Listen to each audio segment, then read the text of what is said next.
$350,000. That's the net worth where people start asking you for money. Not strangers, not scammers, family, friends, people you've known for 20 years, people who showed up to your wedding. I've had conversations with hundreds of people who cross this threshold. The pattern is almost identical every time. Within 2 years of hitting $350,000, the requests start. They start small, $500 for car repairs, $2,000 for rent, just until I get paid.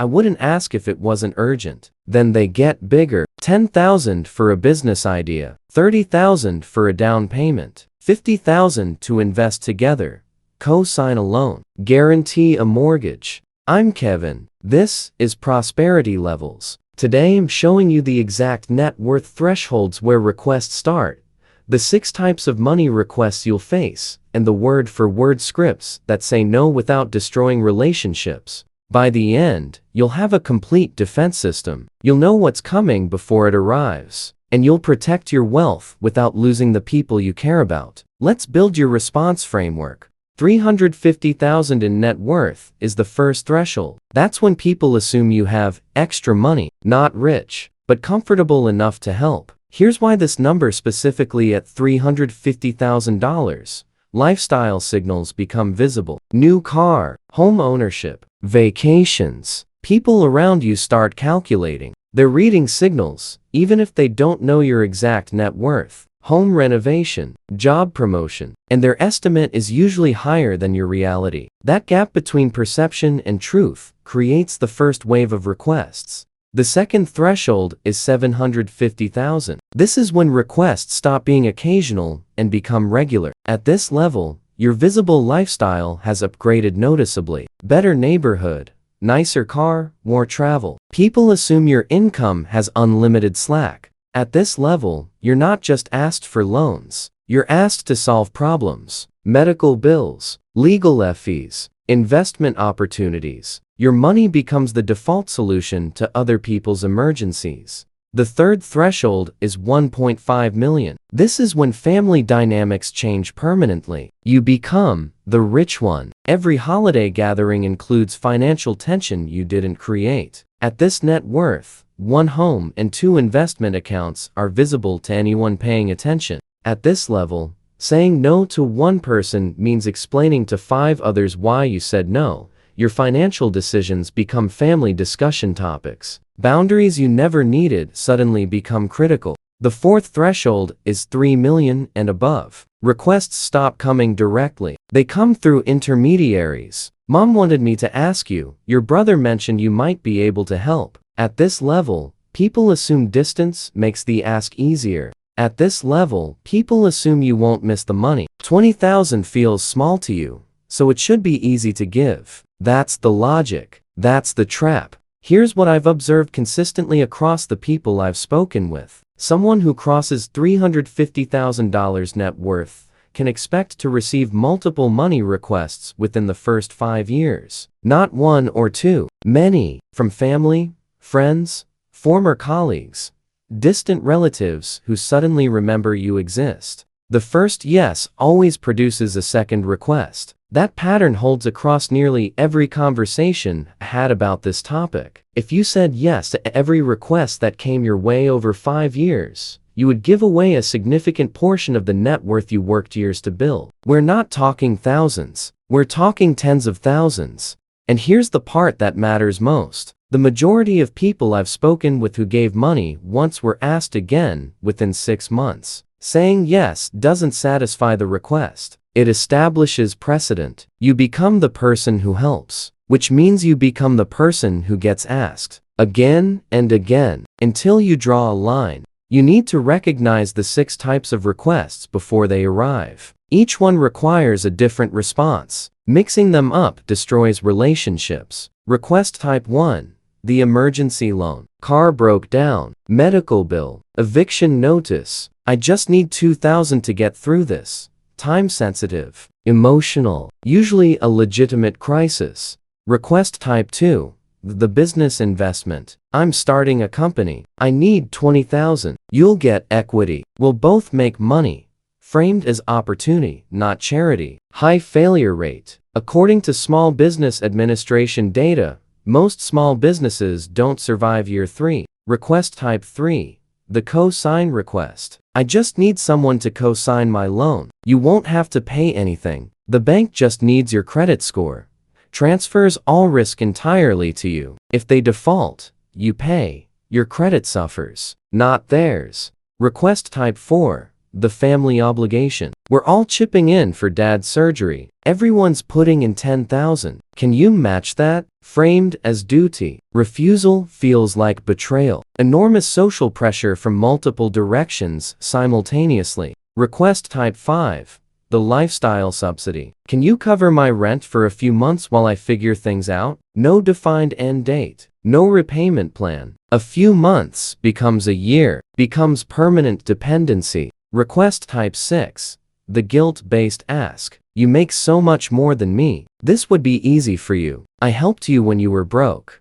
Weaponizes past relationship. Designed to make no feel impossible. This is the most manipulative type and the most common. These 6 categories cover nearly every money request you will ever receive. You will face all 6 if you build wealth. The question isn't if, it's when and how prepared you are when it happens. Let's run the math on saying yes. Assume you hit $350,000 net worth at age 35. You're investing 15% of your income, 7% average returns, on track to retire at 65 with 2.1 million. Now add money requests. One family loan of $10,000 at age 36. One friend business investment of $15,000 at 38. One co-signed car loan that defaults at 40, costing you $12,000. 3 requests over 4 years. Total out of pocket, $37,000. Doesn't sound catastrophic, but none of that money was invested, and none was repaid.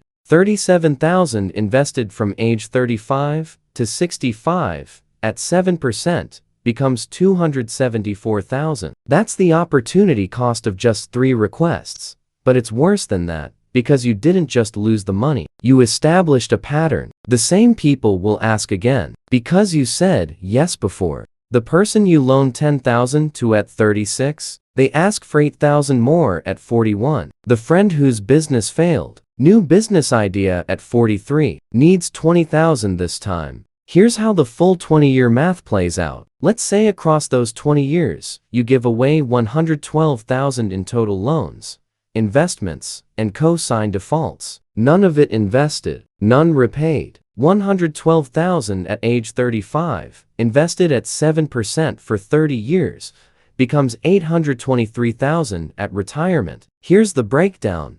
$112,000 $10730 equals $852,000 roughly. Adjusted for the fact that the money left at different ages, not all at 35, the blended opportunity cost lands around $823,000. That's the real number. That's not comfortable retirement versus wealthy retirement. That's retirement at 65 versus working until 72. That's financial independence versus staying employed because you have to. And we haven't talked about the relationship cost, because here's what nobody tells you. Giving money doesn't preserve relationships. It changes them. The person you loaned money to now avoids you. Thanksgiving is awkward. They don't return calls. Because debt creates shame, and shame is corrosive. Think about it from their perspective. Every time they see your name on their phone, they feel the weight of what they owe you. So they stop picking up. They cancel plans. They create distance. Not because they're bad people, because shame makes people avoid the source of it. You didn't save the relationship by saying yes. You converted a friendship into a creditor-debtor dynamic. You pay to watch the relationship deteriorate slowly, instead of having one hard conversation up front. The money is gone. The friendship changes anyway. You got the worst of both outcomes. Here are the exact scripts that say no without destroying relationships. Memorize these. You will need them. Script 1. The emergency loan request. They say, my car broke down. I need $2,000 by Friday or I lose my job. Can you help? You say, I can't loan you money, but I can help you find other options. Have you called your bank about a personal loan? Do you have a credit card with available balance? I'll help you research assistance programs if that doesn't work. What this does, declines the money while offering real help. Shows you care about the problem without becoming the solution. Most people won't follow up because they wanted easy money, an actual problem-solving partnership. Script 2. The business investment request. They say, I'm starting a coffee shop. I need 20,000. You'd own 10%. We'll both make money. You say, I have a firm policy. I don't mix money and relationships. I've watched too many friendships end over business deals gone wrong. Keeping the relationship means I can't invest, but I'll be your first customer when you open. What this does, frames the no as relationship protection, not wealth protection. They can't argue with the blanket policy, and you're supporting their dream without funding it. Script 3. The co-sign request. They say, I just need you to co-sign my car loan. You won't pay anything. I just need your credit score. You say, I don't co-sign loans for anyone. That's a financial boundary I've held for years. If the bank won't approve you independently, that's a signal about affordability. Let's look at cheaper car options or ways to build your credit score instead. What this does, makes it a universal rule, not a personal rejection. Offers alternative help that doesn't put your credit or finances at risk. A significant percentage of co-sign loans end in default. You're not being cruel. You're being smart. Script 4. The family obligation request. They say, we're all chipping in for dad's surgery. Everyone's putting in 10,000. Can you match that? You say, I'll contribute what I've budgeted for family emergencies this year, which is 3,000. If more is needed beyond what everyone contributes, I can help research payment plans with the hospital or medical assistance programs that might cover the gap. What this does, establishes that you have financial limits, even for family. Contributes something meaningful, so you're not opting out entirely. Offers non-financial help that often solves the problem better and faster than personal loans between family members. Script 5. The lifestyle subsidy request. They say, can you cover my rent for a few months while I get back on my feet? I'll pay you back. You say, ain't to ongoing financial support, but I can help in real ways. I'll sit down with you this weekend and go through your budget. I'll help update your resume if job hunting is the issue. I can connect you with a roommate situation if downsizing helps. What's the actual problem we need to solve? What this does, refuses open-ended financial dependency while offering genuinely valuable help. Forces them to define the real problem. Most people won't take you up on the budget review because they wanted money, not accountability. Script 6. The guilt-based request. They say, you make 6 figures now. This is nothing to you. I helped you move 3 times. You can't help me with 5,000? You say, I genuinely appreciate everything you've done for me. That meant a lot and I haven't forgotten it. But I can't make financial decisions based on income comparisons or past favors. That's not a framework that works for anyone long term. What I can do is help you think through solutions that don't involve me writing a check. What this does, honors the past without being controlled by it. Refuses to accept guilt as currency. Redirects to problem solving. This script feels the most uncomfortable to deliver. That discomfort is appropriate, because this request type is the most manipulative and it needs to be addressed directly. Here's the pattern across all 6 scripts. Acknowledge the request. Decline the money. Offer alternative help. Redirect to problem solving. You're not saying, I don't care. You're saying, I care. But money isn't how I'm helping. That distinction is what preserves the relationship while protecting your wealth. The best defense is never being asked in the first place. These 4 strategies will significantly reduce the requests you receive before they ever arrive. Prevention strategy 1. Stop broadcasting wealth. No luxury car posts. No vacation flexing. No home renovation content on social media. The less visible your wealth, the fewer requests you receive. This doesn't mean living like you're broke. It means privacy. Your net worth is nobody's business unless you make it their business. Visibility invites calculation. Calculation invites requests. Prevention strategy 2.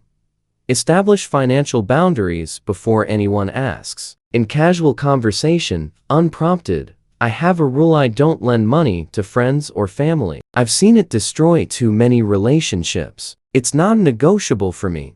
Say this once at 30. Nobody asks at 35. Boundaries are dramatically easier to maintain than to establish under pressure when someone is sitting across from you asking for $10,000. Prevention strategy 3. Separate your financial life from your social life completely. Don't discuss income. Don't discuss investments. Don't announce promotions with numbers attached. Work is going really well is a complete and sufficient answer. The moment you share specific numbers, people begin calculating what you can afford to give. Don't provide the data that enables that calculation. Prevention strategy 4. Be intentionally generous on your own terms. Give to causes you care about. Make it known you have a giving budget and it's fully committed. I donate to 3 specific causes every year. That's my giving budget and it's already allocated. Now when someone asks, you're not being stingy. Your generosity is simply already spoken for. This reframes no as commitment, not refusal. These 4 strategies won't eliminate every request, but they will cut the volume dramatically, and the requests that do come through will be more legitimate and far easier to evaluate clearly. Here's what nobody tells you about saying no. The first time is brutal. The second time is hard. The third time is uncomfortable. By the 5th time, it's routine. And the requests slow down because word travels. This person has boundaries. The people who respect your no are the people worth keeping in your life. The people who push, guilt, manipulate, or pull away, they weren't invested in the relationship. They were invested in access to your resources. That's painful to discover, but it's far better to learn it at $350,000 than at $1.5 million after you've already given away a significant portion of what you built. The people I've spoken with who said yes to early requests and never set limits, they gave away staggering amounts over 20 years, and most of them will work years longer than they had to because of it. The people who set early boundaries, used scripts like these, and stopped broadcasting their wealth. They faced fewer requests, maintained better relationships long term, and retired significantly earlier with significantly more. Saying no protects your wealth, but it also protects your relationships from the resentment, avoidance, and power imbalance that unrepaid money creates. Go practice these scripts out loud before you need them. The first time you say, I don't lend money to friends or family, should not be in real time with someone sitting across from you asking for $5,000. Rehearse the words. Make them comfortable in your mouth. So when the request comes and you're ready. Drop a comment if you've already faced this. What was the request? How did you handle it? Did the relationship survive? I read every comment, and I'll tell you what I would have said differently. I'm Kevin. This is Prosperity Levels. We protect wealth and relationships. Not everyone learns how. The ones who do build legacies that last. Go set your boundaries. The net worth you protect is your own. Disclaimer: I'm not a financial advisor or attorney. This content is for educational purposes only. The observations and patterns referenced come from personal conversations and experiences, not peer-reviewed research. Individual circumstances vary widely. The scripts provided are communication frameworks only, not legal or financial advice. Please consult qualified financial advisors and attorneys for decisions specific to your situation.